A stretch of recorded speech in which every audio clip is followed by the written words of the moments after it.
पाठवलेला. गोपी शेटांनी सांगितलं की 83-84 वसंतदादा मुख्यमंत्री असताना खऱ्या अर्थानं या म्हैसाळ प्रकल्पाला मंजुरी मिळाली होती. मात्र त्यानंतर वसंतदादांनी राजीनामा दिला मुख्यमंत्रीपदाचा आणि ही प्रकल्प मागे पडून गेला. 90च्या दशकात 95 नंतर थोडी गती ह्या कार्यक्रमाला आली, पण पुन्हा मधल्या काळात बंद राहिला होता. ह्या ठिकाणी मोठ्या परिस्थितीत निधी ह्या प्रकल्पाला देण्यासाठी पैसे कमी पडत असताना प्रतीकदादा पाटील ज्यावेळी केंद्रीय मंत्री झाले तेव्हा ह्या म्हैसाळ व टेंभू प्रकल्पांना जल आयोगाची मान्यता मिळाल्यामुळे म्हैसाळ प्रकल्पाला केंद्रीय सरकारच्या AIBP योजनेअंतर्गत जवळजवळ 1000 कोटीचा निधी हा काँग्रेसच्या दिल्ली सरकारने मंजूर केल्यामुळे 2013 साली जत तालुक्याच्या बिन्ना तलावात आपण पाणी सोडू शकतो. अर्थात खूपच कमी पाणी मिळत होतं. जत तालुक्यातले साहेब शेतकऱ्यांनी आणि गावकऱ्यांनी ठराव करायला चालू केलं की आम्हाला जर तुम्ही पाणी देत नसला तर आम्ही कर्नाटकात जाऊ. आणि त्यामुळे खूप जनरेट्याच्या पाठिंब्यामुळे ह्या ठिकाणी सरकारने त्यावेळी निर्णय घेतला आणि जवळजवळ 900-950 कोटीच्या ह्या 2 योजना, एक पाणी जतमध्ये न्यायचं आणि पुढे वितरित करायचे 2 योजनेचं टेंडर झालं आणि पैसेही तुम्ही चांगले उपलब्ध करून दिल्यामुळे काम चांगल्या पद्धतीने सुरू आहे. मात्र जत तालुक्याचा भाग धरत असताना साहेब फक्त 38%च ह्या प्रकारे इरिगेशनचं पोटेन्शियल या ठिकाणी कव्हर करण्यात आलेलं आहे. आणि आता आमदार साहेबांनी सांगितल्याप्रमाणे ह्या ठिकाणी 3री पाईप आणि ही होण्यासाठी जल आयोगाची मान्यतेची किंवा त्या पाणी वाटपाची काय अडचण असली तर आम्ही आज देश पातळीवर बघत असताना जर आपण कर्नाटकाचा प्रश्न बघितला तर कर्नाटकात कुठली स्कीम डिझाईन करत असताना ते फक्त 150 दिवसासाठीच प्लॅन करतात.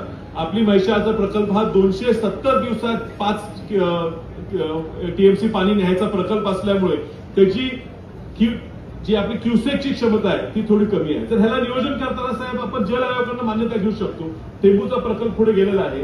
ह्या जल आयोगाच्या मान्यतेचा अजून प्रस्ताव गेलेला नाही. तो पाठवत असताना तो जर 150 दिवसात 5 TMC पाणी न्यायचा आपण जर प्रकल्प केला तर ह्या ठिकाणी कमी वेळेत जास्त पाणी येता येईल. आणि ज्यावेळी पुराची परिस्थिती आमच्या कृष्णा नदीत होते त्यावेळी पुराच्या काळात अतिरिक्त दिवस तो योजना पुराचा असल्यामुळे चालवून ह्या ठिकाणी जास्तीत जास्त पाणी देता येईल.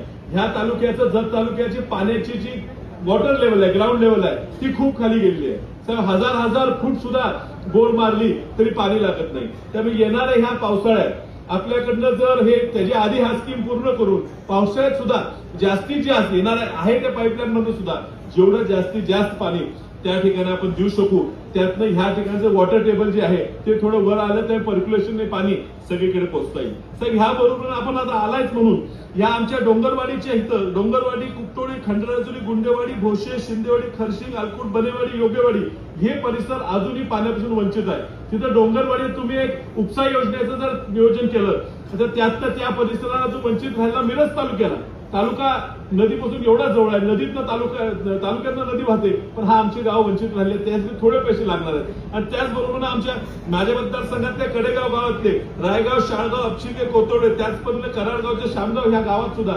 फक्त 100 कोटी जर तिथं उपलब्ध झाले तर थोडी लिफ्ट होऊन त्या ठिकाणी सुद्धा आपण पाणी देता येईल.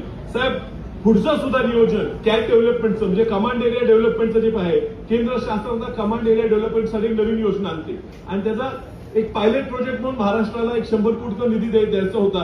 मी साहेबांच्या खूप मागे लागून एक प्रकल्प म्हैसाळचा जत तालुक्यात आपण पाठवलेला. दुर्दैवानं जळगावचा प्रोजेक्ट तुम्ही सिलेक्ट केला पायलट म्हणून. अजूनही जर बदलता येत असेल तर ह्या ठिकाणचे शेतकरी ड्रीप इरिगेशन करायला तयार आहेत.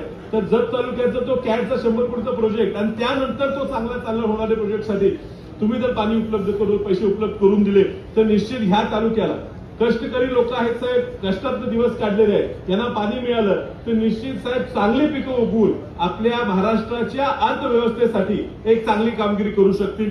ह्या ठिकाणी जो प्रयत्न आहे ह्या परिसरातील कोयता कमी करणं, ह्या लोकांना चांगलं उत्पन्न देणं हा आपण गेले 40 वर्ष वसंतदादांचं स्वप्न होतं.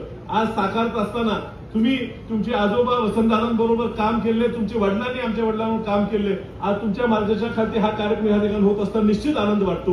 आणि त्यामुळे तुम्ही पूर्ण लक्ष सांगली जिल्ह्याकडे आमच्या सगळ्यांकडे द्यावं ही तुम्हाला विनंती करतो. आणि काय वेळ कमी असल्यामुळे माझं भाषण आटोप घेतो. नमस्कार.